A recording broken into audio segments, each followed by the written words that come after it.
What did people actually eat in the Middle Ages? Forget the romanticized feasts and silver goblets. Most meals were humble, repetitive, and purely functional. For peasants, food was fuel. It kept them alive through disease, hard labor, and brutal winters. But barely. Bread was the cornerstone of the medieval diet. Not soft white bread, but dark, coarse loaves made from rye, barley, or oats. Wheat was a luxury. If the grain was poor or the storage damp, it could contain mold, or worse, parasites. Still, it was eaten. When there was no flour, people ground up acorns, peas, or even bark to stretch their dough. Soups and porridges were everyday meals. A peasant stew, called pottage, was a mix of whatever was on hand. Onions, garlic, turnips, nettles, old cabbage, maybe a bone. Salt was scarce and expensive. Spices were rare. Most meals were bland, but hunger made them tolerable. Meat? Rare for the poor. On feast days, maybe some pork fat or bits of salted fish. In lean times, spoiled meat was rinsed in vinegar and boiled to mask the rot. There are records of people eating dogs, cats, or rats during famines. Survival mattered more than taste. Beer was more common than water. Not because they were drunk, but because water was often unsafe. Fermentation killed bacteria. Even children drank weak ale. Wine was for the church and the elite. The rich ate differently. Nobles enjoyed beef, venison, swan, and elaborate pastries, but even their meals lacked what we now take for granted: sugar, chocolate, potatoes, tomatoes, corn. None of these existed in medieval Europe. They came centuries later. Fresh fruit was seasonal. Vegetables were boiled into mush. Dairy was risky if unpasteurized. Food poisoning was common and deadly. In monasteries, meals were simpler but more regular. Monks ate fish, bread, eggs, and vegetables. Fasting was common, sometimes extreme. Preservation methods were primitive. Salted meat, dried legumes, smoked fish, or pickled cabbage. These were lifelines through winter. Without them, starvation was a real threat. Did people ever eat well? Sometimes, yes. After a good harvest, or during a village feast, people could share bread, cheese, ale, and roasted meat. But these were exceptions. Most of the year was hunger, repetition, and fear of running out. And the psychological toll was real. To be constantly unsure whether your children would eat next week. To watch grain stores shrink as snow fell. To pray for spring not as renewal, but as survival. Today, we argue about diets and superfoods. In the Middle Ages, people just prayed they wouldn't starve. If this glimpse into medieval life makes you curious for more, don't forget to subscribe to Dark Age Archives.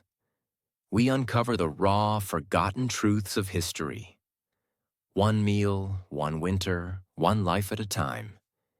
In medieval Europe, eating habits were also shaped by religion.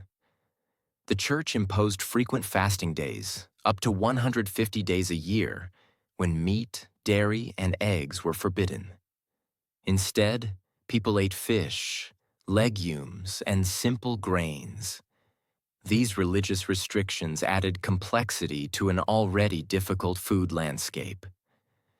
Regional differences also mattered. In Northern Europe, people relied heavily on rye and barley. In the Mediterranean, olive oil, wine, and chickpeas were more common. But even these richer areas faced scarcity. Crop failure due to weather, disease, or war could devastate entire regions. Markets were small and irregular. There were no supermarkets. Food had to be grown, bartered, or bought at weekly fairs if you could afford it. Most people grew their own, but yields were low. A bad harvest meant rationing. Sometimes people mixed sawdust or chalk into flour just to make it stretch. Preservation wasn't just about salt or smoke. In some places, meat was buried underground in cold pits.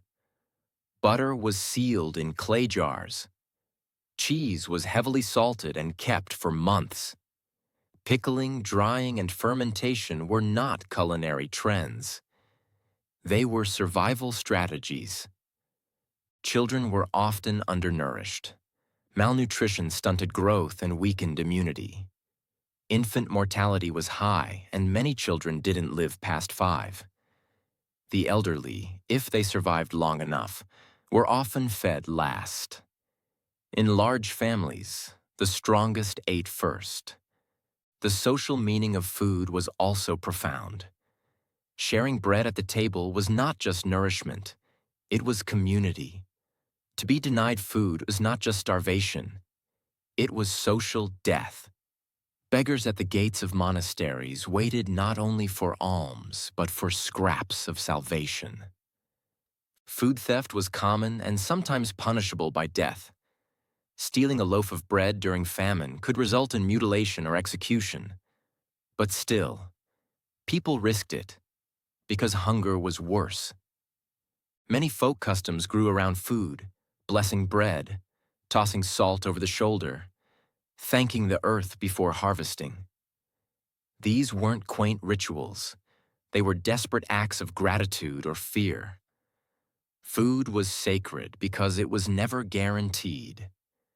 And yet, despite the hardships, people adapted. Communities formed food cooperatives. Women passed down recipes to stretch ingredients. People learned which herbs cured illness or masked rot.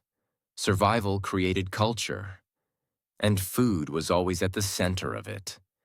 This was the reality of eating in the Middle Ages. A daily struggle, a quiet battle for life with every meal. And through it all, the human need to nourish, to share, and to endure never faded. If this history resonates with you, consider subscribing to Dark Age Archives. We bring you the forgotten truths of a world not so different from our own, only harsher, hungrier, and far more human. Seasonal rhythms dictated everything. Spring meant hope, greens, herbs, the first eggs. Summer was abundance, but also the time to begin preserving. Autumn was harvest, when all hands worked from dawn till dusk. Winter was dread. Pantries were checked daily. Root vegetables were rationed. Dried meat was cut thinner. Children were told stories to distract them from hunger. Not all hunger came from famine. For some, it was deliberate. Flagellants, hermits, and saints often fasted for weeks or months. Some viewed hunger as purification. Others believed suffering brought them closer to God. In these cases, the absence of food was a form of spiritual expression. Food also carried status. The whiter your bread, the higher your rank. The more spices on your meat, the wealthier you were. Forks were rare. Eating with hands or knives was common. Napkins were often sleeves. Dining etiquette varied wildly between classes. Feasts were elaborate events with symbolic dishes. Roast peacocks redressed in feathers, pies with live birds, sugar sculptures. But for most, these were legends, not realities. Stories passed down while chewing tough crusts and sipping weak ale. Even the language of food told a story. Words like companion come from companis, with bread. Eating together meant trust. Refusing to share food was a deep insult. Meals weren't just sustenance, they were social contracts. Looking back, it's easy to dismiss the medieval diet as primitive. But every bite carried weight, of effort, of luck, of season, of faith. To eat in the Middle Ages was to survive 1,000 uncertainties. So next time you open your fridge or complain about leftovers, remember, in the medieval world, even spoiled meat was a gift. If you want more unfiltered stories from history's darkest corners, subscribe to Dark Age Archives. Because real history wasn't golden, it was hungry, harsh, and unforgettable. One often overlooked element of medieval eating was ritual. Before every meal, prayers were said, out of gratitude, but also fear. Fear that the meal might be the last. Fear that tomorrow the fields would fail. Faith and food were inseparable, not just in churches, but in huts, farms, and castles. Even leftovers had their place. Nothing was wasted. Bones were boiled into broth. Crumbs were fed to animals or dried and crushed into flour. Cheese rinds were chewed. Stale bread became soup thickener. The idea of wasting food was not just unthinkable, it was dangerous. And then there was trade. Salt, honey, and dried fish became currencies. Towns with access to salt mines or fishing coasts became powerful. The control of food was the control of people. Lords taxed grain. Kings hoarded it in war. Revolts often started with empty granaries. In the shadows of every cathedral, market square, or battlefield, there was the question, who would eat tomorrow? Medieval food was not a cuisine. It was not a trend. It was a struggle. A dance between hunger and harvest. A daily confrontation with nature, class, faith, and fate. This is what people really ate in the Middle Ages.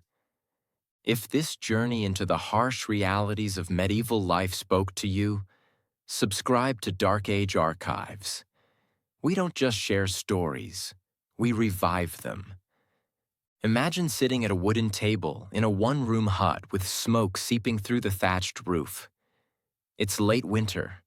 Snow piles against the door. The stew is thin. The bread is hard. But it's food, and you're lucky to have it. You pass the bowl around. You eat in silence. There's no firewood left, no salt. But your family is alive. And tomorrow, you hope someone will bring news of spring. That was dinner for millions. And that, more than royal banquets or myths of kings, is what defined the medieval world. Thank you for watching. Subscribe to Dark Age Archives if you're ready to uncover more stories that history books forgot, but humanity never should.